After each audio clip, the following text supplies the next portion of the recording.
upon you we have relied, and to you we have returned, and to you ہم نے اس is the دعا کو destination. اچھے سے یاد کرنا ہے انشاءاللہ، آج کی دعا تاکہ ہماری ہماری رمضان ختم کی ہوئی۔ دعاؤں کا آپ کی اسکرین پہ آ رہا ہے؟ اچھا ٹھیک ہے، میں آپ کو واٹس ایپ لنک پہ سینڈ کر دوں گی انشاءاللہ۔ جی میں ابھی آپ کو سینڈ کرتی ہوں، آپ اپنے واٹس ایپ گروپ پہ اس کو جی اصل میں نے زوم پہ لگائی ہوئی ہے نا، تو میں سمجھی یہاں پہ بھی آ گئی ہوگی۔ جی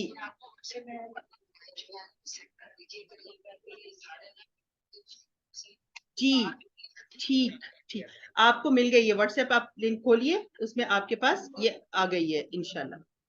ٹھیک ہو گیا؟ چلو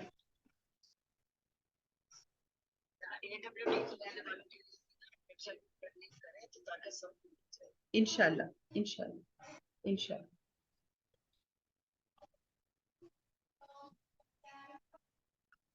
اعوذ باللہ من الشیطان الرجیم، بسم اللہ الرحمن الرحیم، نحمده ونصلی علی رسولہ الکریم، اما بعد، فاعوذ باللہ من الشیطان الرجیم، رب اشرح لی صدری ویسر لی امری واحلل عقدۃ من لسانی یفقهوا قولی، اللہم وفقنا لما تحب وترضى، یا رب لک الحمد کما ينبغی لجلال وجهک وعظیم سلطانک، آمین یا رب العالمین۔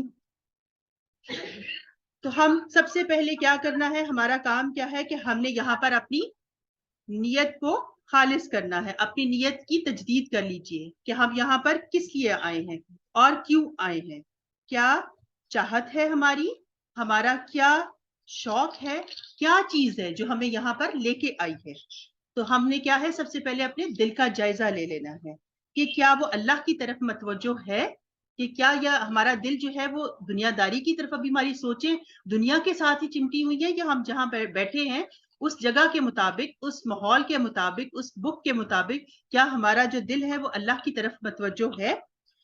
تو گھر میں اور جا کر کسی نے اللہ کے نام کوئی دیکھے کل والے لیسن میں سے، میں نے کہا تھا نا کہ اسماء حسنہ کو آپ نے انڈر لائن کرتے جانا ہے۔ چلیں اگر نہیں دیکھے تو کوئی بات نہیں، آج سے آپ کر لیجئے۔ آپ نے کیا کرنا ہے، جب بھی کوئی صفت اللہ کی آئے، کوئی اسماء الحسنہ آئے، تو آپ نے اس کو انڈر لائن کرنا ہے، تاکہ ہمیں پتا چلے کہ پہلے پارے میں کیا کیا اللہ کی صفات ہے، کیا کیا اللہ کے نام ہے، کیونکہ سب سے اچھے اور خوبصورت نام اللہ کے ہیں، اور ان کے ساتھ ہم اللہ کو پکار سکتے ہیں۔ اور پھر یہ ہے کہ رمضان کو ہم نے کیسا مہینہ بنانا ہے، یہ بھی ہم نے سوچنا ہے، اور وہ ہے اپنے عملی رویے میں ہم نے کیا چیز لانی ہے، یعنی لائف چینجنگ، ٹھیک ہے، روٹین میں کیا تبدیلی لانی ہے، کیا ورڈز ہمارے ہونے چاہیے، بی ہوپ فل، اور مایوس کبھی نہیں ہونا، یعنی اینڈ بی گریٹفل، ٹھیک ہے، یہ ہماری زندگی کے دو لفظ ہونے چاہیے، کیا ہونا چاہیے، be hopeful and be grateful. تو تسبیح کر لیتے ہیں، اور تسبیح کے بعد اپنے ہم آگے آغاز کریں گے۔ تسبیح کر لیجئے 3 بار اپنی انگلیوں پہ سبحان اللہ والحمد للہ ولا الہ الا اللہ واللہ اکبر. سبحان اللہ والحمد للہ ولا الہ الا اللہ واللہ اکبر. سبحان اللہ والحمد للہ ولا الہ الا اللہ واللہ اکبر. اس تسبیح کے بارے میں آپ سے تھوڑا سا بتاتی جاتی ہوں کہ نبی صلی اللہ علیہ وآلہ وسلم نے فرمایا کہ یہ مجھے ہر اس چیز سے زیادہ محبوب ہے جس پر سورج طلوع ہوتا ہے. ٹھیک ہے، ہمیں بھی اس سے اتنا ہی پیار ہونا چاہیے اور خوش ہو کر ہمیں یہ پڑھنا چاہیے کہ یہ بہترین مہینہ یعنی changing to the better life, changing to the better life, یہ ہماری ذہن میں اس چیز کو اپنی لائف کے لیے ہونا چاہیے. الحمدللہ ہم اپنا آغاز کرتے ہیں آیت نمبر 78 سے 78 اور 79، یہ مکس ہی ہیں. فَوَيْلٌ لِّلَّذِينَ يَكْتُبُونَ الْكِتَابَ بِأَيْدِيهِمْ ثُمَّ يَقُولُونَ هَٰذَا مِنْ عِندِ اللَّهِ لِيَشْتَرُوا بِهِ ثَمَنًا قَلِيلًا فَوَيْلٌ لَّهُم مِّمَّا كَتَبَتْ أَيْدِيهِمْ وَوَيْلٌ لَّهُم مِّمَّا يَكْسِبُونَ. تو وہ کہتے ہیں کہ بے وقوف ہو گئے ہو، ان لوگوں کو وہ باتیں بتاتے ہو جو اللہ نے تم پر کھولی ہیں تاکہ تمہارے رب کے پاس تمہارے مقابلے میں حجت پیش کریں. اور کیا یہ جانتے نہیں کہ جو کچھ یہ چھپاتے ہیں اور جو کچھ ظاہر کرتے ہیں اللہ سب باتوں کو خبر رکھتا ہے. اس میں ایک گروہ امیوں کا ہے جو کتاب کا علم نہیں رکھتے، بس اپنی بے بنیاد امیدوں اور آرزوؤں کو لیے بیٹھے ہیں اور محض وہم و گمان پر چلے جا رہے ہیں. بس ہلاکت اور تباہی ہے ان لوگوں کے لیے جو اپنے ہاتھوں سے نوشتہ دیوار لکھ رہے ہیں، پھر لوگوں سے کہتے ہیں کہ یہ اللہ کے پاس سے آیا ہوا ہے تاکہ اس کے معاوضے میں تھوڑا سا فائدہ حاصل کر لیں. ان کے ہاتھ کا یہ لکھا بھی ان کے لیے تباہی کا سامان ہے اور ان کی یہ کمائی بھی ان کے لیے موجب ہلاکت ہے. وہ کہتے ہیں کہ دوزخ کی آگ ہمیں ہرگز چھونے والی نہیں الا یہ کہ چند روز کی سزا مل جائے تو مل جائے.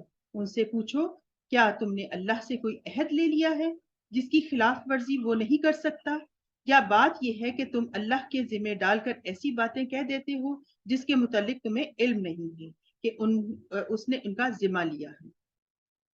تو ہم نے پیچھے جو کل پڑھا تھا اس میں یہ تھا کہ قرآن کا مقصد پڑھا تھا کہ قرآن کا مقصد کیا ہے، وہ ہے ہدایت، نصیحت اور کیا ہے، راہ دکھانے والا. تو یہ گمراہی کی باتیں ہیں جو یہ گروہ کرتا تھا، جو کہ اپنے ہاتھوں سے وہ اپنے لیے تباہی خود لکھ رہا تھا اور ان کی یہ جو کمائی تھی یعنی دنیا کی جو فائدے تھے وہ حاصل کرنا، یعنی دنیا کے بدلے آخرت کے بدلے انہوں نے کیا کی تھی، دنیا خرید لی تھی. اس کو تو انہوں نے اپنی پریورٹی پہ رکھا تھا کہ ہمیں دنیا چاہیے، آخرت کی طرف انہوں نے توجہ نہیں دی. بلا من كسب سيئة وأحاطت به خطيئته فأولئك أصحاب النار هم فيها خالدون والذين آمنوا وعملوا الصالحات أولئك أصحاب الجنة هم فيها خالدون. آیت نمبر 82 پہ ہوں. اللہ نے آخر تمہیں دوزخ کی آگ کیوں نہ چھوئے گی، جو بھی بدی کمائے گا اور اپنی خطاکاریوں کے چکر میں پڑا رہے گا وہ دوزخی ہے اور دوزخ ہی میں وہ ہمیشہ رہے گا. اور جو لوگ ایمان لائیں گے اور نیک عمل کریں گے وہی جنتی ہیں اور جنت میں وہ ہمیشہ رہیں گے. تو اللہ تعالیٰ نے کیا یہاں پر کر دیا، دو راستے واضح کر دیے، ایک جنت کا راستہ اور ایک جہنم کا راستہ. توبہ نہ کرنے والوں کے لیے کیا ہے، جہنم کا راستہ ہے، اور اللہ کی عبادت کے بعد اللہ کی عبادت کرنے والوں کے لیے کیا ٹھکانہ ہے، جنت کا ٹھکانہ ہے. اب دیکھیں ساتھ ہی کیا ہو رہا ہے کہ اللہ کی عبادت کے بعد فوراً بندوں کے آگے حقوق بتائے جا رہے ہیں. ٹھیک ہے، ایک اللہ کی عبادت ساتھ ہی حقوق العباد کے ساتھ، اور حقوق اللہ اور حقوق العباد اکٹھے کر کے بتائے جا رہے ہیں یہاں پر. یاد کرو اسرائیل کی اولاد سے ہم نے پختہ عہد لیا تھا کہ اللہ کے سوا کسی کی عبادت نہ کرنا، ماں باپ کے ساتھ، رشتہ داروں کے ساتھ، یتیموں اور مسکینوں کے ساتھ نیک سلوک کرنا، لوگوں سے بھلی بات کہنا، نماز قائم کرنا اور زکوٰۃ دینا. مگر تھوڑے آدمیوں کے سوا تم سب اس عہد سے پھر گئے اور اب بھی پھرے ہوئے ہو. پھر یاد کرو ہم نے تم سے مضبوط عہد لیا تھا کہ آپس میں ایک دوسرے کا خون نہ بہانا اور نہ ایک دوسرے کو گھروں سے بے گھر کرنا. تم نے اس کا اقرار کیا تھا.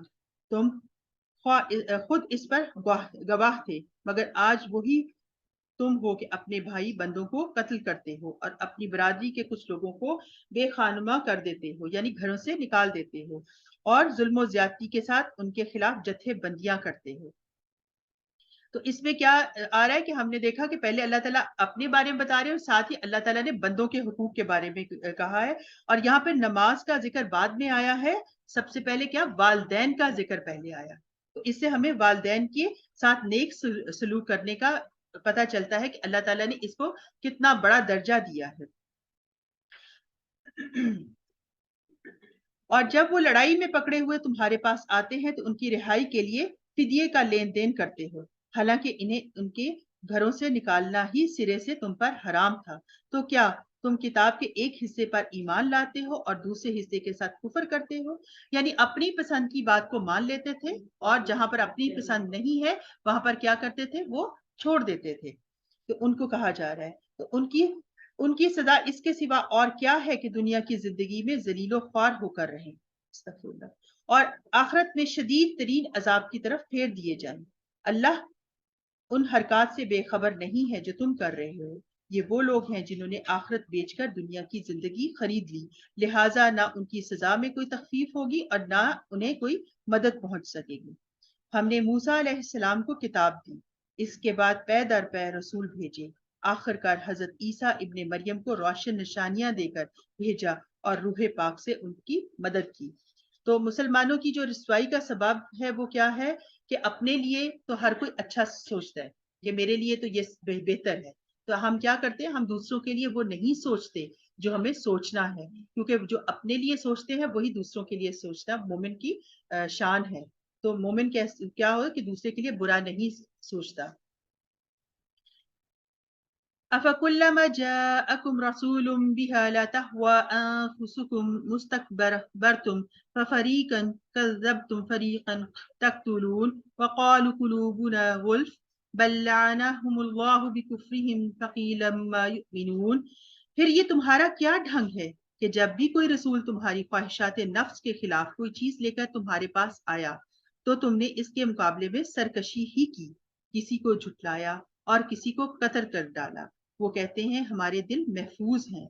نہیں، اصل بات یہ ہے کہ ان کے کفر کی وجہ سے ان پر اللہ کی پھٹکار پڑی ہوئی ہے، اس لیے وہ کم ہی ایمان لاتے ہیں.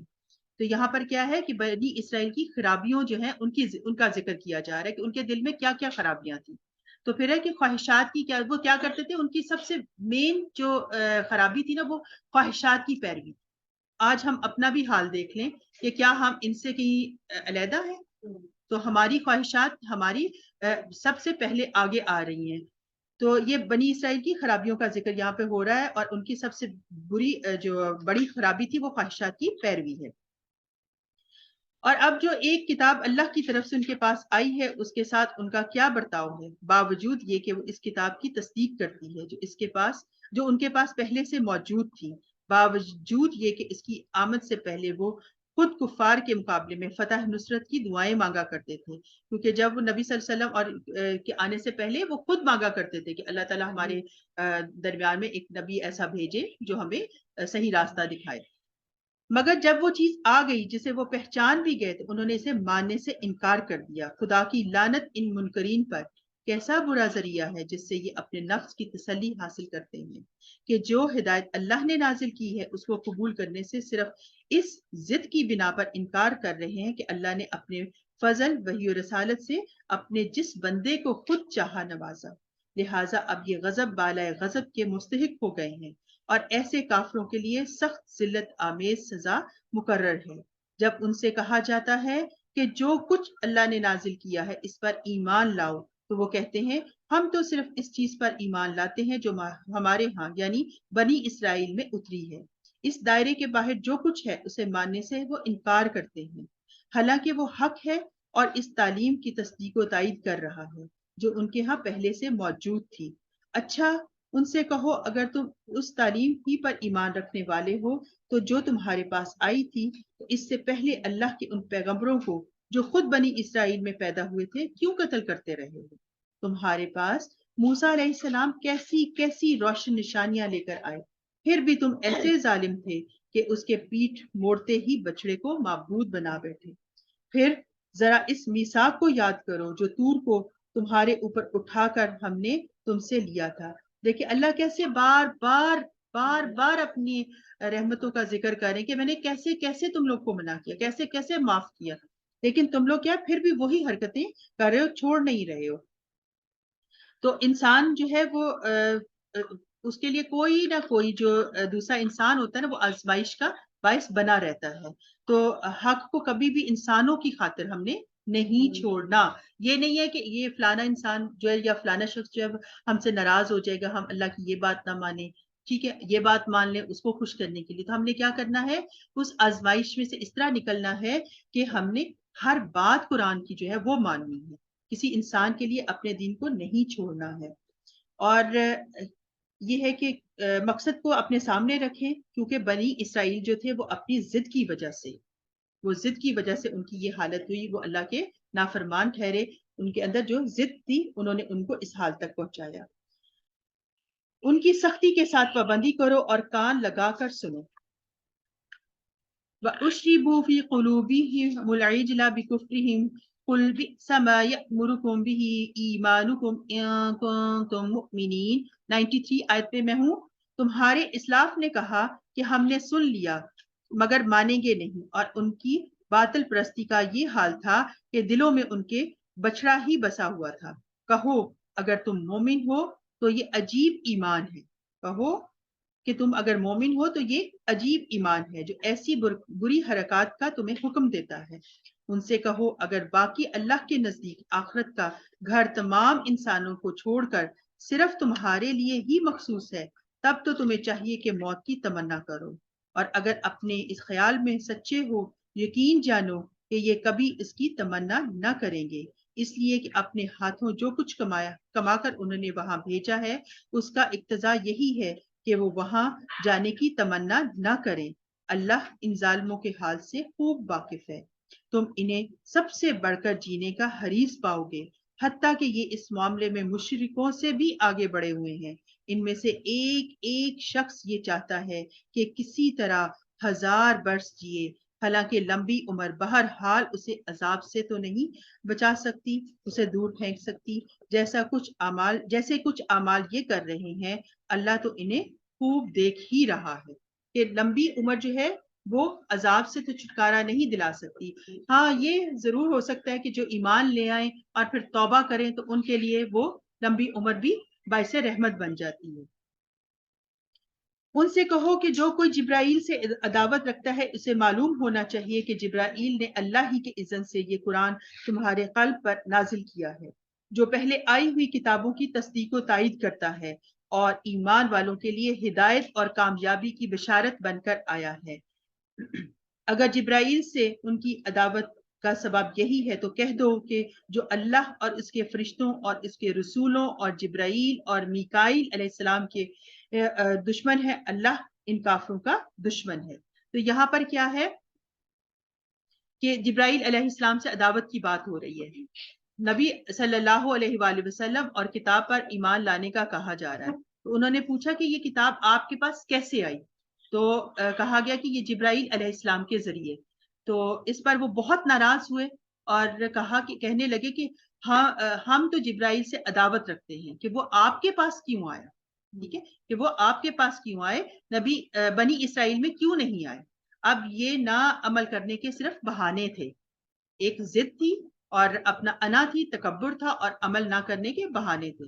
تو پھر اس پر اللہ تعالیٰ فرماتے ہیں کہ جو جبرائیل سے دشمنی رکھتا ہے تو اللہ بھی اس سے دشمنی رکھتا ہے۔ ہم نے تمہاری طرف ایسی آیات نازل کی ہیں جو صاف صاف حق کا اظہار کرنے والی ہیں، اور ان کی پیروی سے صرف وہی لوگ انکار کرتے ہیں جو فاسق ہیں۔ کیا ہمیشہ ایسا ہی نہیں ہوتا رہا کہ جب انہوں نے کوئی عہد کیا تو ان میں سے ایک نہ ایک گروہ نے اسے ضرور ضرور ہی بالائے طاق رکھ دیا، بلکہ ان میں سے اکثر ایسے ہی ہیں جو سچے دل سے ایمان نہیں لاتے، اور جب ان کے پاس اللہ کی طرف سے کوئی رسول اس کتاب کی تصدیق و تائید کرتا ہوا آیا جو ان کے ہاں پہلے سے موجود تھی، تو ان اہل کتاب میں سے ایک گروہ نے کتاب اللہ کو اس طرح سے پشت ڈالا کہ گویا وہ جانتے ہی نہیں تھے۔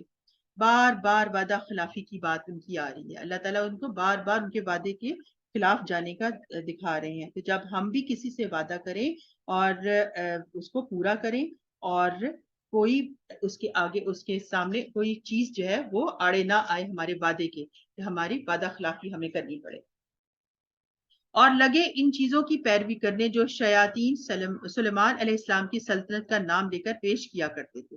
حالانکہ سلیمان علیہ السلام نے کبھی کفر نہیں کیا، کفر کے مرتکب تو وہ شیاطین تھے جو لوگوں کو جادوگری کی تعلیم دیتے تھے۔ تو آزمائش اللہ کیوں دیتا ہے؟ اس میں آگے جو ہم یہ سارا پڑھیں گے وہ ہے آزمائش اللہ کیوں دیتا ہے۔ دنیا میں اگر فائدہ ہی فائدہ رہے تو کیا دنیا میں مزہ آئے گا رہنے کا؟ ہرگز نہیں۔ ایک ہی چیز انسان جو ہے وہ خود بھی تنگ پڑ جاتا ہے۔ اللہ آزمائش دیتے ہیں تاکہ بار بار انسان جو ہے وہ اس آزمائش میں سے گزرے، اللہ کو بہتر طریقے سے جانے، اس کو یاد کرے، اور اللہ کے ساتھ اس کا تعلق اور زیادہ مضبوط ہو جائے۔ جب کسی قوم میں زوال آتا ہے تو وہ اعلیٰ ترین علم کو چھوڑ کر خرافات میں پڑ جاتی ہے، جو ہم نے ابھی یہاں پہ پڑھا کہ وہ کیا ہے، کفر کے مرتکب تو وہ شیاطین تھے جو لوگوں کو جادوگری کی تعلیم دیتے تھے۔ وہ پیچھے پڑے اس چیز کے جو بابل میں دو فرشتوں ہاروت ماروت پر نازل کی گئی تھی۔ حالانکہ وہ فرشتے جب بھی کسی کو اس کی تعلیم دیتے تھے تو صرف پہلے صاف طور پر متنبہ کر دیتے تھے کہ ہم محض ایک آزمائش ہیں، تو کفر میں مبتلا نہ ہو۔ پھر بھی یہ لوگ ان سے وہ چیز سیکھتے تھے، یعنی جادو۔ ٹھیک ہے، تو اب یہ ہے کہ جب کسی قوم پر زوال آتا ہے تو وہ کیا کرتی ہے، وہ اعلیٰ تعلیم کو، اعلیٰ روایات کو، اقتدار کو چھوڑ کر کیا کرتے ہیں، وہ خرافات میں چلے جاتے ہیں، وہ جادو ٹونے اور ان چیزوں میں دلچسپیاں لینے لگ جاتے ہیں۔ تو یہ دنیا کا سب سے بڑا دشمن ہے، یعنی ابلیس کی آگے بات ہو رہی ہے کہ وہ ایسی چیز سیکھتے تھے جس سے شوہر اور بیوی میں جدائی ڈال دیں۔ ظاہر تھا کہ اذن الہی کے بغیر وہ اس ذریعے سے کسی کو بھی ضرر نہ پہنچا سکتے تھے، مگر اس کے باوجود وہ ایسی چیز سیکھتے تھے جو خود ان کے لیے نفع بخش نہیں بلکہ نقصان دہ تھی، اور انہیں خوب معلوم تھا کہ جو اس چیز کا خریدار بنا اس کے لیے آخرت میں کوئی حصہ نہیں ہے۔ تو یہ دنیا کا سب سے بڑا دشمن کون ہے؟ ابلیس۔ یہ ابلیسی حرکت ہے کہ جس میں کوئی گھر توڑا جائے، یہ ابلیسی حرکت اس کو کہا جاتا ہے کہ کسی کا گھر توڑا جائے۔ یہاں پر واضح طور پر بتا دیا کہ کوئی شخص جادو کے ذریعے کسی کو نقصان نہیں پہنچا سکتا، جب تک اللہ کا اذن نہیں ہوتا جادو کام نہیں کرتا۔ تو کسی کا بال بھی بیکا نہیں ہو سکتا۔ تو اس لیے دنیا میں شیاطین تو ہے، لیکن یہ ہے کہ اللہ کے اذن سے ہی یہ جادو ہوتا ہے۔ بعض اوقات کتاب اللہ پڑھے ہوئے لوگ بھی ایسی حرکتوں میں پڑ جاتے ہیں کہ بات اچھی طرح سمجھ لینی چاہیے کہ جادو کے ذریعے کسی کو فائدہ اور نقصان نہیں پہنچایا جا سکتا سوائے اللہ کے اذن سے، اور اگر اللہ نہ چاہے۔ آیت نمبر 102 ہے وَمَا هُمْ بِضَارِّينَ بِهِ مِنْ أَحَدٍ إِلَّا بِإِذْنِ اللَّهِ۔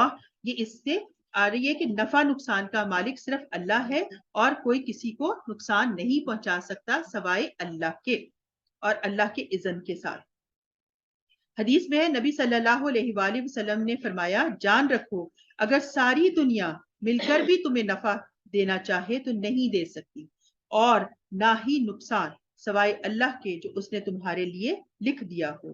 تو جادو کا یہاں ذکر ہو رہا ہے، تو جادو کے توڑ کے لیے ہمیں کہیں بھی جانے کی ضرورت نہیں ہے۔ کیا کرنا ہے ہم نے؟ سورہ بقرہ کا پڑھنا ہی جادو کا توڑ ہے۔ ٹھیک ہے، تو اس کو آپ اپنے سائٹ پہ لکھ لیں کہ جادو کا توڑ کیا ہے، سورہ بقرہ گھر میں پڑھنی۔ ہمیں کہیں بھی ادھر ادھر جادو ٹونے ٹوٹکے نہیں کروانے ہیں، اپنے گھروں کے اندر سورہ بقرہ کا ورد جو ہے وہ لازمی رکھیے۔ کتنی بری متا تھی جس کے بدلے انہوں نے اپنی جانوں کو بیچ ڈالا۔ کاش انہیں معلوم ہوتا اگر وہ ایمان اور تقوی اختیار کرتے تو اللہ کے ہاں اس کا بدلہ ملتا اور ان کے لیے زیادہ بہتر تھا۔ تھا کاش انہیں خبر ہوتی. اے لوگوں جو ایمان لائے ہو، رائنا نہ کہا کرو بلکہ انظر نہ کہو اور توجہ سے سنو. یہ کافر تو عذاب علیم کے مستحق ہیں. یہ لوگ جنہوں نے دعوت حق کو قبول کرنے سے انکار کر دیا، خواہ اہل کتاب میں سے ہوں یا مشرک ہوں، ہرگز یہ پسند نہیں کرتے کہ تمہارے رب کی طرف سے تم پر کوئی بھلائی نازل ہو، مگر اللہ جس کو چاہتا ہے اپنی رحمت کے لیے چن لیتا ہے، اور وہ بہت بڑے فضل فرمانے والا ہے. تو یعنی اے لوگوں، نبی کی مجلس میں کیا کرو؟ اٹینٹو بیٹھو. ٹھیک ہے، جب نبی کی مجلس میں کہا جا رہا ہے کہ نبی کی مجلس میں جاؤ تو اٹینٹو بیٹھو اور توجہ سے سنا کرو، اور بات بات پر یہ نہ کہا کرو کہ ہماری طرف رعایت کریں اور ہماری دوبارہ سے بات کو دہرا دیں، بلکہ ضرورت پڑے تو لفظ کو بدل دو. بلکہ انظر نہ کہا کرو، توجہ سے بات سنو. تو یہود نے کیا کیا؟ اس لفظ کا مذاق بنا لیا، اس لفظ کا غلط مطلب شروع کر دیا. وہ رائنا کی بجائے کیا کہتے تھے؟ رائینا، یعنی ہمارا گڈریا، ہمارا چرواہا، ناؤز باللہ. ٹھیک ہے، تو وہ دبے لفظوں میں کیا کرتے تھے؟ نبی صلی اللہ علیہ وآلہ وسلم کا مذاق اڑاتے تھے. تو جو اللہ کے رسول کا مذاق اڑائے اس کے لیے کیا وعید یہاں پہ دی جا رہی ہے؟ اس کے لیے عذاب علیم ہے، وہ عذاب علیم کا مستحق ہے. یعنی یہ لوگ تمہاری بات کیوں نہیں مانتے اور مذاق کیوں اڑاتے ہیں، اور یہ تمام چیزیں کس لیے کر رہے ہیں؟ ان کے اندر کیا تھا؟ ضد اور حسد آپ سے، کہ نبوت جو ہے وہ بنی اسرائیل سے نکل کر بنی اسماعیل میں کیوں آ گئی ہے. ان کو یہ ضد اور حسد تھا. وہ رب کو مانتے تھے، ٹھیک ہے، لیکن کیا تھا؟ نبی صلی اللہ علیہ وسلم کی نبوت پر ایمان نہیں لاتے تھے. تو انہوں نے اس بات کو قبول نہیں کیا. بدلہ لینے کے لیے وہ ظاہرت اور سامنے اور چھپ چھپ کر وار کرتے تھے. پھر کیا کرتے؟ منافقت کرتے تھے اور آپ کو طرح طرح سے تکالیف دیتے تھے. عہد توڑا انہوں نے، آپ کا مذاق اڑایا، اسلام اور کتاب کا مذاق اڑایا. یہ طریقے کسی مومن اور مخلص کے نہیں ہو سکتے، کیونکہ ایمان ہمیں کیا سکھاتا ہے؟ ادب سکھاتا ہے، اور شاعر اللہ کا ادب کرنا سکھاتا ہے. ادب ہمارے دین کا حصہ ہے. ادب جو ہے وہ ہمارے دین کا حصہ ہے، اور ہمیں اپنے اولادوں کے اندر بھی اس چیز کو اجاگر کرنا چاہیے. آج کل ہماری جو نئی نسل ہے وہ ادب سے بہت زیادہ دور ہوتی جا رہی ہے. تو دیکھیں کہ اس میں نبی صلی اللہ علیہ وآلہ وسلم کی مجلس پہ بیٹھنے کا طریقہ کیا ہے؟ اٹینٹو. اور پھر کیا ہے کہ کس طریقے سے بات کرنی ہے، کس طریقے سے بات کو بیچ میں کاٹنا نہیں ہے، بار بار تنگ نہیں کرنا ہے. تو یہ سارے آداب جو ہیں وہ ہمیں اپنے بچوں کو بھی ضرور بتانے چاہیے تاکہ ان کی بھی اصلاح ہو سکے. علم حاصل کرنے کے ساتھ ادب بھی ہمیں سیکھنا ہے.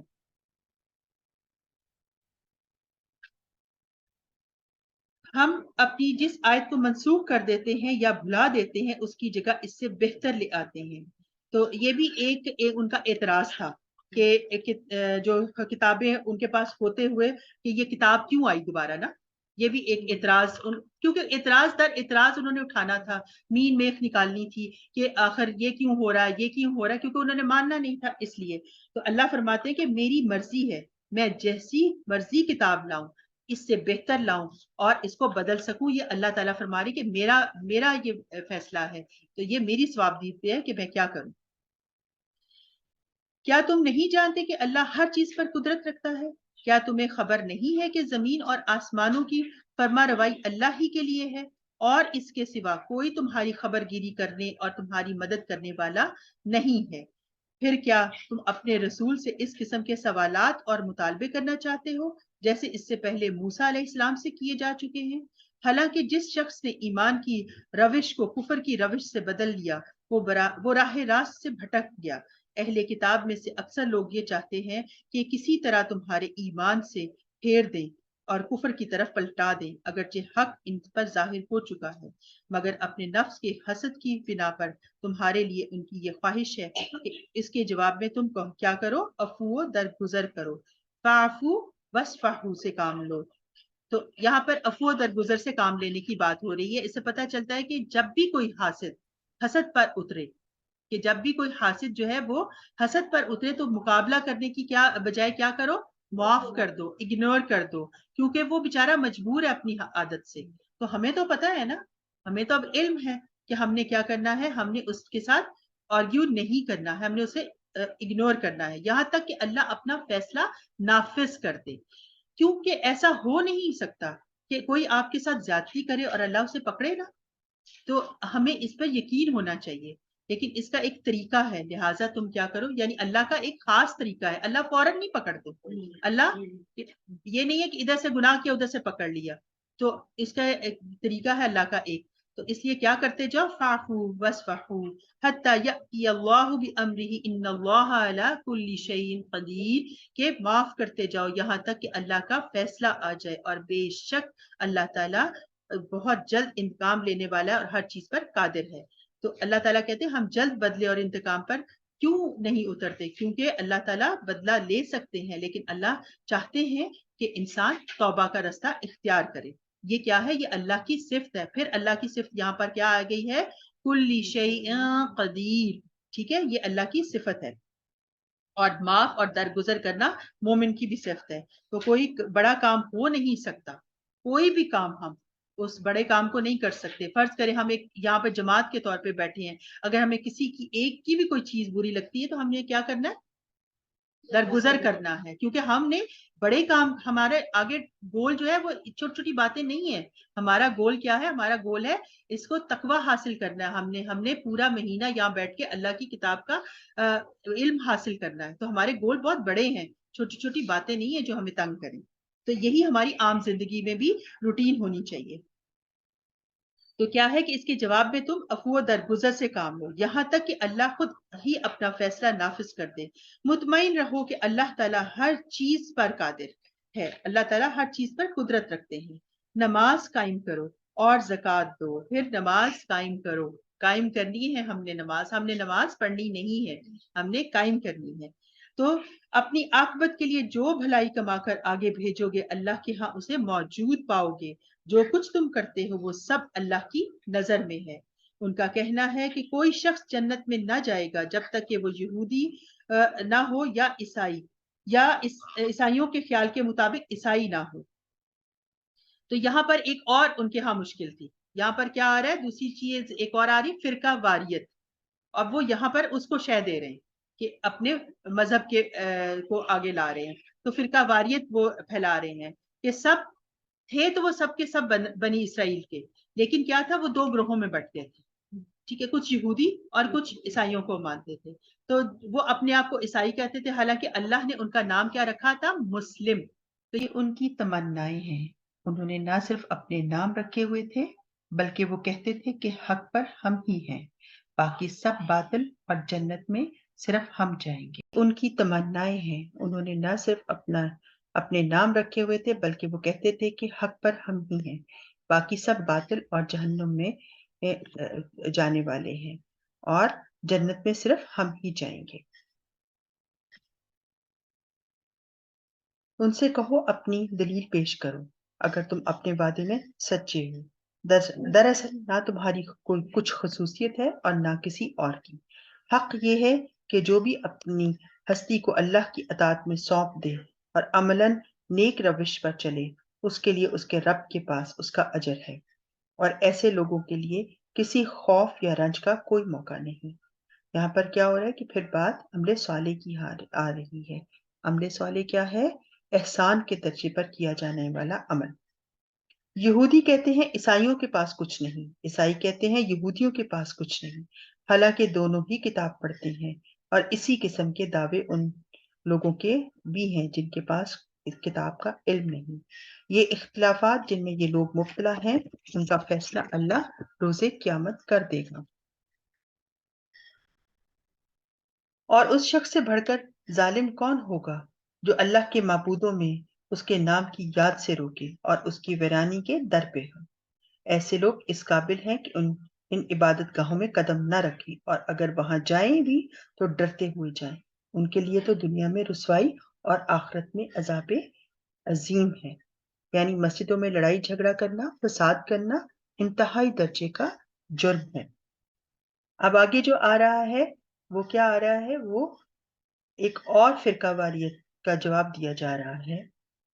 وَلِلَّهِ الْمَشْرِقُ وَالْمَغْرِبُ فَأَيْنَمَا تُوَلُّوا فَثَمَّ وَجْهُ اللَّهِ إِنَّ اللَّهَ وَاسِعٌ عَلِيمٌ. مشرق اور مغرب سب اللہ کے ہیں، جس طرف بھی تم رخ کرو گے اسی طرف اللہ کا رخ ہے، اللہ بڑی وسعت والا اور سب کچھ جاننے والا ہے۔ ان کا قول ہے کہ اللہ نے کسی کو بیٹا بنا لیا ہے۔ ایک اور عقیدے اور خیال کی تردید پھر ہو رہی ہے۔ ان کا کیا خیال ہے کہ انہوں نے اللہ نے کسی کو بیٹا بنا لیا ہے۔ اللہ پاک ہے ان باتوں سے۔ اصل حقیقت یہ ہے کہ آسمان اور زمین کی تمام موجودات اس کے ملک میں ہیں، سب کے سب اس کے مطیع و فرما بردار ہیں۔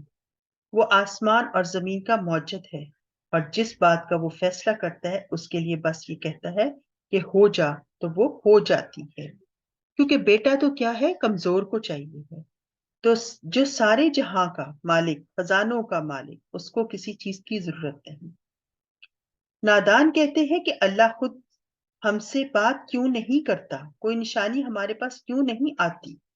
ایسی ہی باتیں ان سے پہلے لوگ بھی کیا کرتے تھے۔ ان سب اگلے پچھلے گمراہوں کی ذہنیت ایک جیسی ہے۔ تو انہیں اللہ کی عظمت کو پہچانا ہی نہیں۔ انہوں نے کیا ہوا کہ انہوں نے اللہ کی عظمت کو پہچانا ہی نہیں کہ اللہ ان سے بات کرے، اللہ کے مقام اور اس کی وقت کو جاننا ہی نہیں، اور کیونکہ اللہ ہر ایک سے بات نہیں کرتا۔ ان میں اللہ کا کوئی اس کے درمیان، ان کے اندر اللہ کا مقام، اللہ کی وقت، اللہ کی بڑائی انہوں نے اس کو جانا ہی نہیں۔ حدیث قدسی میں آتا ہے اے میرے بندو تم سب گمراہ ہو سوائے اس کے جس کو میں ہدایت دوں، بس مجھ سے ہدایت مانگو میں تمہیں ہدایت دوں گا۔ ہم سب کو اللہ سے ہدایت مانگنی ہے، اس لیے نماز میں اہدنا الصراط پورے شعور کے ساتھ پڑھیے، کیونکہ جسے اللہ گمراہ کر دے اسے کوئی ہدایت نہیں دے سکتا۔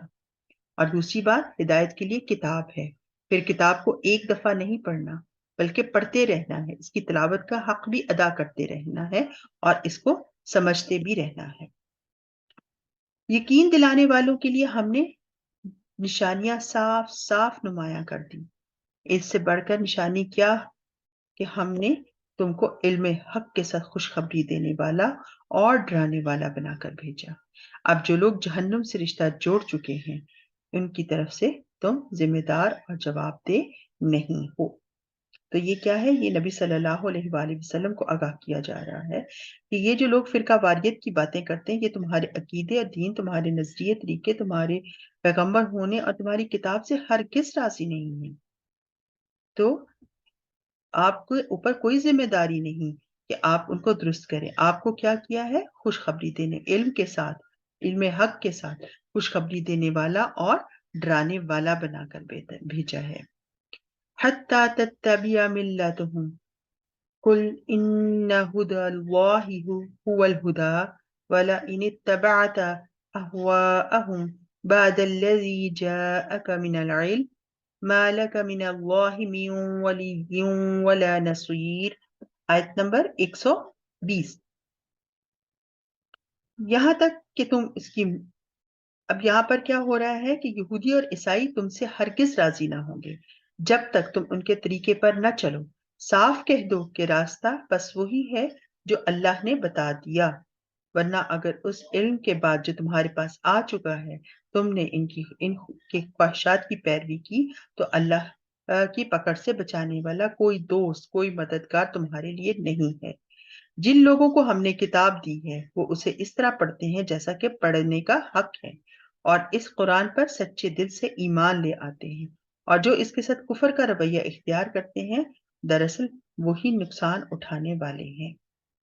تو یہاں پر کیا نبی صلی اللہ علیہ وسلم کو بتایا جا رہا ہے کہ یہاں وہ اس وقت خوش ہوں گے کہ آپ ان کی ملت کے طریقے کی پیروی کریں۔ نبی کو بتا دیا گیا کہ یہ تم سے خوش ہو ہی نہیں سکتے، ہاں ایک صورت میں خوش ہوں گے کہ تم اپنا دین چھوڑ دو۔ تو کیا آپ راضی ہیں کہ دین چھوڑ کر دنیا کے لوگوں کو راضی کیا جائے؟ ہرگز نہیں۔ صاف کہہ دیں ان ہدی اللہ هو الہدی، کہ بے شک ہدایت جو ہے وہ کیا ہے؟ وہ تو صرف اللہ کی طرف سے ہے۔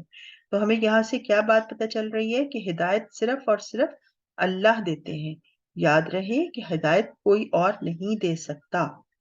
اگر اللہ مددگار نہ ہو تو کوئی اور چیز وہ کام کو درست نہیں کر سکتی.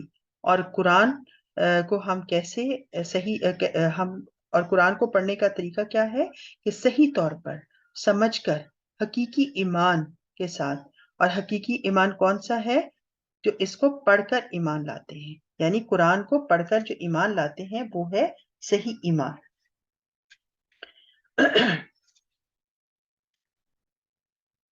اے بنی اسرائیل، یاد کرو میری وہ نعمت جس سے میں نے تمہیں نوازا تھا، اور یہ کہ میں تمہیں دنیا کی تمام قوموں پر فضیلت دی تھی. اور ڈرو اس دن سے جب کوئی کسی کے ذرا کام نہ آئے گا، نہ کسی سے فدیہ قبول کیا جائے گا، اور نہ کوئی سفارش ہی آدمی کو فائدہ دے گی، اور نہ مجرموں کو کہیں سے کوئی مدد پہنچے گی. تو یہاں کیا ہو رہا ہے؟ یہاں پر آخرت سے ڈرایا جا رہا ہے. پھر اس قوم کے مقابلے میں ایک شخص کا ذکر کیا جا رہا ہے آگے، اور وہ کون ہے؟ حضرت ابراہیم علیہ السلام. یاد کرو جب ابراہیم کو اس کے رب نے چند باتوں میں آزمایا اور وہ ان پر پورا اتر گیا، تو اس نے کہا میں تجھے سب لوگوں کا پیشوا بنانے والا ہوں. تو دیکھیے کہ حضرت ابراہیم جنہوں نے اپنی پوری قوم، ماں باپ بہن بھائیوں سب کی مخالفت لے کر اللہ کے آگے سر جھکا دیا، اور دوسری طرف ایک شخص کو امام بنانے کا وعدہ کیا جا رہا ہے. تو فرق کیا ہے دونوں میں؟ کہ اللہ کے نافرمان تھے وہ، اور ابراہیم کیا تھے؟ اللہ کے فرما بردار تھے. تو یاد کرو جب ابراہیم کو اس کے رب نے چند باتوں میں آزمایا اور وہ ان میں پورا اتر گیا، اس نے کہا میں تجھے سب لوگوں کا پیشوا بنانے والا ہوں. ابراہیم نے عرض کیا اور کیا میری اولاد سے بھی یہی وعدہ ہے؟ اس نے جواب دیا میرا وعدہ ظالموں سے متعلق نہیں ہے. تو کیا ہوا کہ یہاں حضرت ابراہیم علیہ السلام کے بارے میں جو بتایا جا رہا ہے کہ حضرت ابراہیم کیا ہے؟ اللہ کے نافرمان نہیں تھے، اللہ کے فرما بردار تھے. اور اگر ہم چاہتے ہیں کہ اللہ کے مقرب بندے بنے تو ہمیں بھی یہی نسخہ آزمانا ہے. ہر قیمت پر اللہ کے فرما بردار بن جانا ہے. انسان اپنی اولاد کے لیے وہی چاہتا ہے جو اپنے لیے، بلکہ اپنے سے بھی بڑھ کر چاہتا ہے. تو ابراہیم علیہ السلام کا یہاں پر انسٹنٹ ریئیکشن بھی پتا چل رہا ہے کہ کیا تھا کہ اچھا مجھے امامت دی جا رہی ہے تو میرے بچوں کو بھی دی جائے گی. تو فرمایا آگے اللہ فرماتے ہیں جو اچھے ہوں گے اور اطاعت کریں گے ان کو دی جائے گی. اللہ نے اپنے دوست کو بتا دیا کہ جو فرما بردار ہوگا اس کے لیے ہے، نافرمان کے لیے نہیں. اس سے فرق نہیں پڑتا کہ کون کس کی اولاد ہے. اصل کس چیز سے فرق پڑتا ہے؟ اصل فرق پڑتا ہے کہ عمل کس کا کیسا ہے. تو یہاں پر ایک طرف ایک پوری قوم کو امامت سے معزول کیا جا رہا تھا اور دوسری طرف امامت سپرد کی جا رہی تھی. اور یہ کہ ہم نے اس گھر یعنی کعبہ کو لوگوں کے لیے مرکز اور امن کی جگہ قرار دیا تھا، اور لوگوں کو حکم دیا تھا کہ ابراہیم جہاں عبادت کے لیے کھڑا ہوتا ہے اس مقام کو مستقل جائے نماز بنا دو.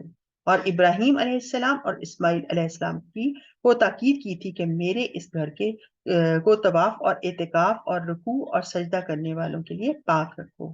تو ساتھ کیا صفائی اور پاکی کا بھی حکم آ گیا کہ عبادت گاہوں کو بھی پاک صاف رکھنا یہ بھی ایمان کا حصہ ہے. ان کی جو صفائی ہے وہ خوشی سے کرنی چاہیے، اور پیغمبروں کا کام ہے یہ. اب دیکھیں اس آیت میں کہ یہ حکم کن کو دیا جا رہا ہے؟ یہ حکم پیغمبروں کو دیا جا رہا ہے کہ مسجد کی صفائی رکھیں تاکہ وہاں پر لوگ طواف، اعتکاف اور رکوع اور سجدہ کرنے والوں کے لیے اس مسجد کو پاک اور صاف رکھیں. اور یہ کہ حضرت ابراہیم علیہ السلام نے دعا کی اے میرے رب اس شہر کو امن کا شہر بنا دے، اور اس کے باشندوں میں سے جو اللہ اور آخرت کو مانے انہیں ہر قسم کے پھلوں کا رزق دے. جواب میں اس کے رب نے فرمایا اور جو نہ مانے گا دنیا کی چند روزہ زندگی کا سامان تو میں اسے بھی دوں گا، مگر آخر کار اسے عذاب جہنم کی طرف گھسیٹوں گا، اور وہ بدترین ٹھکانہ ہے. تو ہمیں بھی کیا چاہیے؟ ہمیں بھی دعا کرنی چاہیے کہ اے اللہ جہاں جہاں کوئی بستا ہے اس کو امن والی جگہ بنا دے، کیونکہ جب تک امن نہیں ہوتا ترقی ہو نہیں سکتی. اللہ ہمارے گھروں میں بھی امن پیدا کر دے، اداروں میں بھی اور شہروں میں بھی امن پیدا کر دے، ورنہ انسان دنیا میں بھی نقصان اٹھاتا ہے اور آخرت میں بھی. ایسی ساری چیزوں سے پرہیز کریں جس سے فساد پھیلے. جب انہوں نے امامت مانگی تو پتا چلا کہ امامت تو کیا ہے، صرف تابع داروں کے لیے ہے. انہوں نے پھل مانگے تو کہا کہ دنیا میں تو میں تمہیں دوں گا ہی، لیکن آخرت میں نہیں دوں گا.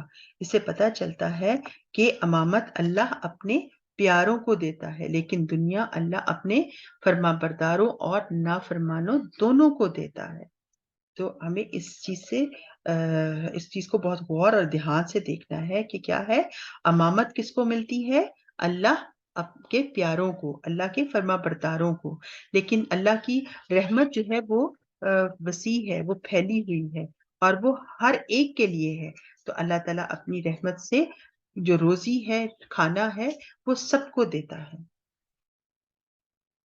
ربنا تقبل منا إنك أنت السميع العليم ربنا واجعلنا مسلمين لك ومن ذريتنا أمة مسلمة لك وأرنا مناسكنا وتب علينا إنك أنت التواب الرحيم. اب یاد کرو ابراہیم اور اسماعیل جب اس گھر کی دیواریں اٹھا رہے تھے تو دعا کرتے جا رہے تھے، اے ہمارے رب، ہم سے یہ خدمت قبول فرما لے، تو سب کی سننے اور سب کچھ جاننے والا ہے.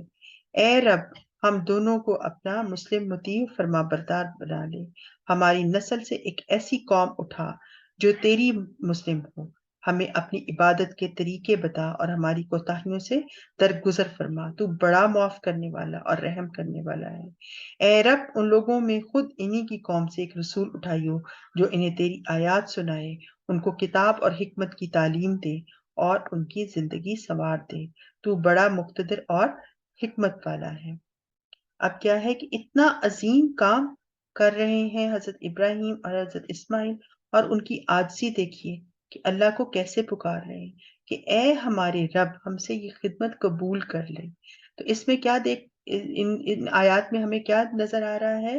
ایک تو چیزیں نظر آ رہی کہ پیغمبروں کی جو دعائیں ہوتی ہیں انہوں نے بھی اللہ کے نام اور اللہ کی صفات جو ہیں ان میں ان کو بول کے اللہ سے دعائیں کی ہیں، اور اللہ کی صفات کو وسیلہ بنا کر اللہ کی صفات کو بار بار پڑھ کر دعائیں کرنے سے دعائیں قبول بھی ہوتی ہیں. اور کس طرح حضرت ابراہیم علیہ السلام کی دعا قبول ہوئی، یہ اشارہ بھی اسی میں ہے کہ حضرت محمد صلی اللہ علیہ وآلہ وسلم جو 2500 سال بعد آئے، اتنی دیر کے بعد دعا قبول ہوئی. اب ہمیں بھی چاہیے کہ ہم اچھی اچھی دعائیں اللہ سے مانگتے رہیں، اور دعا جو ہے وہ کبھی بھی نہیں چھوڑنی چاہیے، کیونکہ دعا مومن کا ہتھیار ہے. وَمَن يَرْغَبُ عَن مِّلَّةِ إِبْرَاهِيمَ إِلَّا مَن سَفِهَ نَفْسَهُ وَلَقَدِ اصْطَفَيْنَاهُ فِي الدُّنْيَا وَإِنَّهُ فِي الْآخِرَةِ لَمِنَ الصَّالِحِينَ. 130 آیت ہے. اب کون ہے جو ابراہیم کے طریقے سے نفرت کرے، جس نے خود اپنے آپ کو حماقت و جہالت میں مبتلا کر لیا ہو؟ اس کے سوا کون ہے یہ حرکت کر سکتا؟ ابراہیم تو وہ شخص ہے جس کو ہم نے دنیا میں اپنے لیے چن لیا، اور آخرت میں اس کا شمار صالحین میں ہوگا. اور اس کا حال یہ تھا کہ جب اس کے رب نے اس سے کہا مسلم ہو جا، تو اس نے فوراً کہا میں مالک کائنات کا مسلم ہو گیا. تو کیا ہے کہ یہ تھا حضرت ابراہیم علیہ السلام کا طریقہ، یہ تھی ان کی دعائیں، تمنائیں، کہ ان کا کام، ان کی خواہشات، وہ دنیا میں کس لیے جیتے تھے. اور ہم اپنے آپ کو کمپیئر کریں کہ ہم کس لیے جیتے ہیں. ابراہیم کے طریقوں کو اپنے طریقوں کے ساتھ ہمیں کمپیئر کرنا چاہیے، اور اپنے طریقوں کو ابراہیم علیہ السلام کے طریقوں پر لانا چاہیے. اپنے آپ کو پلٹنا چاہیے، اپنے آپ کو جائزہ لینا چاہیے، اپنے آپ کو درست کرنا چاہیے. اسی طرح اس طریقے پر چلنے کی ہدایت اس نے اپنی اولاد کو بھی کی تھی، اور اسی کی وصیت حضرت یعقوب اپنی اولاد کو کر کے کیا. اس نے کہا میرے بچوں، اللہ نے تمہارے لیے یہی دین پسند کیا ہے، لہٰذا مرتے دم تک مسلم رہنا. پھر کیا تم اس وقت موجود تھے جب حضرت یعقوب اس دنیا سے رخصت ہو رہے تھے؟ اس نے مرتے وقت اپنے بیٹوں سے پوچھا بچوں، میرے بعد تم کس کی بندگی کرو گے؟ ان سب نے جواب دیا ہم اسی ایک خدا کی بندگی کریں گے جسے آپ نے اور آپ کے بزرگوں یعنی حضرت ابراہیم، حضرت اسماعیل اور حضرت اسحاق علیہ السلام نے خدا مانا. ہم اسی کے مسلم ہیں. یہ سب کیا ہے؟ توحید کا سبق دیتے تھے اور دنیا میں توحید کا سبق ہی چھوڑ کر گئے ہیں۔ اور دیکھیے کہ انسان جو ہے وہ اپنی اولاد کے لیے وہی کچھ پسند کرتا ہے جس سے اس کو خود محبت ہوگی۔ اور اگر کوئی شخص جو ہے اس کا امتحان لے اور دیکھیں اور نہ ہم اپنی اولاد کے لیے کیا دین پسند کرتے ہیں یا دنیاوی چیزوں کو ہم پسند کرتے ہیں، تو ہمیں اپنے بچوں کو نصیحت کرنی ہے، دین کی طرف لانا ہے، ان کو حضرت ابراہیم علیہ السلام کے طریقے کی طرف لانا ہے۔ وہ کچھ لوگ تھے جو گزر گئے، جو کچھ انہوں نے کمایا وہ ان کے لیے ہے، اور جو کچھ تم کماؤ گے وہ تمہارے لیے ہے۔ تم سے یہ نہ پوچھا جائے گا کہ وہ کیا کرتے تھے، ان کے عمل یعنی ان کے لیے، اور تمہارے عمل تمہارے لیے۔ تو اللہ جو ہے وہ کیا ہے، وہ کسی کے عمل کو کسی کے عمل کے لیے استعمال نہیں کرے گا۔ ہر ایک نے اپنے عمل کا بدلہ خود لینا ہے، اپنے سزا اور جزا اپنے عمل کے بعد خود لینی ہے۔ یہودی کہتے ہیں یہودی ہو تو راہ راست پاؤ گے، عیسائی کہتے ہیں عیسائی ہو تو راہ راست پاؤ گے۔ ان سے کہو نہیں، بلکہ سب کو چھوڑ کر ابراہیم کا طریقہ ہے، اور ابراہیم مشرکوں میں سے نہ تھا۔ مسلمانوں کہو کہ ہم ایمان لائے اللہ پر اور اس ہدایت پر جو ہماری طرف نازل ہوئی ہے، اور جو ابراہیم، اسماعیل، اسحاق، یعقوب اور اولاد یعقوب علیہ السلام کی طرف سے نازل ہوئی تھی، اور جو موسیٰ اور عیسیٰ علیہ السلام اور دوسرے تمام پیغمبروں کو ان کے رب کی طرف سے دی گئی تھی۔ ہم ان کے درمیان کوئی تفریق نہیں کرتے، اور ہم اللہ کے مسلم ہیں۔ پھر اگر وہ اسی طرح ایمان لائیں جس طرح تم لائے ہو تو ہدایت پر ہیں، اور اگر اس سے منہ پھیریں تو کھلی بات ہے کہ وہ ہٹ درمی میں پڑ گئے۔ لہٰذا اطمینان رکھو کہ ان کے مقابلے میں اللہ تمہاری حمایت کے لیے کافی ہے، وہ سب کچھ سنتا ہے، وہ سب کچھ سنتا ہے۔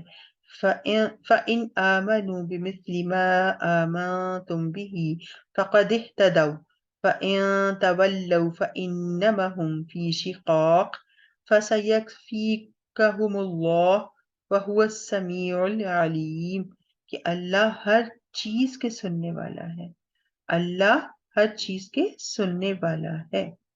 تو اللہ تعالیٰ سے دعا کریں کہ اللہ ہمارے لیے کافی ہو جائے، جس طرح ان کے نبیوں نے دعائیں کی ہیں، کیونکہ یہودی اور نصارہ جو تھے وہ کیا تھے، وہ شرک میں مبتلا ہو گئے تھے۔ اور حضرت ابراہیم علیہ السلام کے بارے میں کیا کہا جا رہا ہے کہ وہ مشرکوں میں سے نہیں تھے، وہ مسلم تھے، اور صحابہ اکرام کی طرح اگر ہمارا ایمان ہوگا تو قابل قبول ہے، ورنہ جو صحابہ اکرام کا طریقہ تھا اسی پہ ہی ہم چلیں گے تو کامیاب ہوں گے، نہیں تو ہماری کامیابی کا راز جو ہے، ہماری کامیابی اس کے بغیر نہیں ہو سکتی۔ صحابہ اکرام کا طریقہ کیا تھا کہ ابن عمر کہتے ہیں کہ ہم نے ایمان سیکھا، ہم نے ایمان سیکھا، ہم نے قرآن سیکھا، جس سے ہمارے ایمان میں اتنا اضافہ ہوا کہ پہلے ایمان اور پھر قرآن۔ ایمان بنیاد ہے، ٹھیک ہے، ایمان کیا ہے، بنیاد ہے۔ جس طرح اگر کسی عمارت کی جو بنیاد ہے وہ درست ہوگی تو عمارت بھی مضبوط ہوگی، اسی طرح ایمان بنیاد ہے ہمارے اعمال کی۔ کہو اللہ کا رنگ یعنی صبغت اللہ، کیا ہے، صبغت اللہ، ومن احسن من اللہ صبغہ ونحن لہ عابدون۔ کہو رنگ، اللہ کا رنگ اختیار کرو، اس کے رنگ سے اچھا اور کس کا رنگ ہوگا، اور ہم اس کی بندگی کرنے والے ہیں۔ اے نبی ان سے کہو کیا تم اللہ کے بارے میں ہم سے جھگڑتے ہو، حالانکہ وہی ہمارا رب ہے اور تمہارا رب بھی، ہمارے اعمال ہمارے لیے اور تمہارے اعمال تمہارے لیے، اور ہم ہی اللہ کے لیے اپنی بندگی کو خالص کر چکے۔ یا پھر تمہارا کہنا یہ ہے کہ ابراہیم، اسماعیل اور اسحاق اور یعقوب اور اولاد یعقوب سب کے سب یہودی تھے یا نصرانی۔ کہو تم زیادہ جانتے ہو یا اللہ؟ اس شخص سے بڑا ظالم اور کون ہوگا جس کے ذمے اللہ کی طرف سے ایک گواہی ہو اور وہ اسے چھپا لے۔ تمہاری حرکات سے اللہ غافل تو نہیں ہے۔ جو کچھ لوگ جو کچھ لوگ تھے جو گزر چکے، ان کی کمائی ان کے لیے اور تمہاری کمائی تمہارے لیے، تم سے ان کے اعمال کے متعلق نہیں پوچھا جائے گا۔ تو کس گواہی کو چھپاتے تھے؟ یہاں پر جو آیا ہے گواہی کو چھپانا، نبی صلی اللہ علیہ وآلہ وسلم کی آمد کی گواہی، ان کی نبوت کی گواہی، کیونکہ وہ فرقہ واریت میں مبتلا تھے اور انہوں نے مسلم ہونے کے علاوہ اپنے کئی اور نام رکھے ہوئے تھے۔ تو وہ کیا تھے؟ وہ فرقہ واریت کو ہوا دے رہے تھے۔ اور ہمارا پیغام بھی یہی ہونا چاہیے کہ ہم اللہ کی فرمان برداری کریں اور ہمیں پیغمبروں کا جو ہمیں پیغمبر ہمیں جو پیغام دے کے گئے ہیں کہ اللہ ہی ہے اور اسی کی فرمان برداری ہم نے کرنی ہے تو کامیابی ہمارا راستہ چنے گی۔ یعنی پچھلی امتوں کو تو کہہ دیا گیا کہ وہ محمد صلی اللہ علیہ وسلم کا ساتھ، یعنی پچھلی امتوں کو تو کہا گیا کہ وہ محمد صلی اللہ علیہ وسلم کا ساتھ دیں گے، تصدیق اور تائید اور گواہ بنیں گے، لیکن کیا ہوا کہ انہوں نے ان کی مخالفت کی۔ تو ہمارے لیے کیا ہے کہ ہمارے اپنے بارے میں اصل اہمیت عمل یعنی عمل صالح کی ہے۔ ہمارے اپنے بارے میں ہمیں کیا چیزیں ان سے اخذ کرنی ہے کہ اصل اہمیت کیا ہے؟ عمل صالح کی ہے۔ توحید ایمان کے بعد نیک عمل کرنا ہماری ذمہ داری ہے۔ اللہ تعالی ہمیں اس کی توفیق دے۔ ہمیں دل کا جائزہ لینا چاہیے اپنے کہ یہ اللہ کی طرف متوجہ ہیں یا نہیں۔ اللہ ہمیں مخلصین اور صالحین میں شامل کر دے۔ اس کتاب کو ہمارے دلوں کی رونق اور سینوں کا نور بنا دے، یہ ہمارے عمل میں ڈھل جائے۔ الحمدللہ ہمارا جز کمپلیٹ ہوا۔ اللہم صلی علی محمد وعلی آل محمد کما صلیت علی ابراہیم وعلی آل ابراہیم انک حمید مجید۔ اللہم بارک علی محمد وعلی آل محمد كما باركت على إبراهيم وعلى آل إبراهيم إنك حميد مجيد۔ يا ربي لك الحمد كما ينبغي لجلال وجهك وعظيم سلطانك، رب ارحمهما كما ربياني صغيرا، رب إني لما أنزلت إلي من خير فقير، رب لا تذرني فردا وأنت خير الوارثين، رب اغفر وارحم وأنت خير الراحمين، رب ابن لي عندك بيتا في الجنة، آمين۔ یا ارحم الراحمین، یا ارحم الراحمین، یا رحمان، یا رحیم، یا ذی الجلال والاکرام، یا حنان، یا منان، یا اللہ، یا اللہ، یا اللہ میرا سینہ کھول دے، میرے لیے کام آسان کر دے اور میری زبان کی تمام گروں کو کھول دے تاکہ تیری بات میں لوگوں تک پہنچا سکوں۔ اے اللہ میرے علم میں اضافہ فرما دے۔ اے اللہ میرے والدین پر رحم فرما دے، میرے والدین اور تمام بہنوں کے والدین جن کے والدین زندہ ہیں اور جن کی دنیا سے جا چکے ہیں، ان کو ایمان عطا کر دے۔ یا اللہ ہم دونوں ہمارے دونوں ماں باپ پر رحم فرما دے۔ اے اللہ ہمیں کبھی بھی اکیلا نہ چھوڑنا۔ اے اللہ ہمیں بہترین وارث عطا کرنا۔ اے اللہ جن بہنوں کی اولاد نہیں ہے ان کو بہترین اولاد نوازنا۔ اے اللہ تو رحم فرما دے کیونکہ تو رحم فرمانے والوں میں سے بہترین رحم فرمانے والا ہے۔ اے اللہ میرے لیے اپنے پاس اور ہم سب بہنوں کے لیے اپنے پاس جنت میں ایک گھر بنا دے، آمین یا رب العالمین۔ سبحانك اللهم وبحمدك أشهد أن لا إله إلا أنت وأستغفرك وأتوب إليك۔ السلام علیکم ورحمۃ اللہ وبرکاتہ۔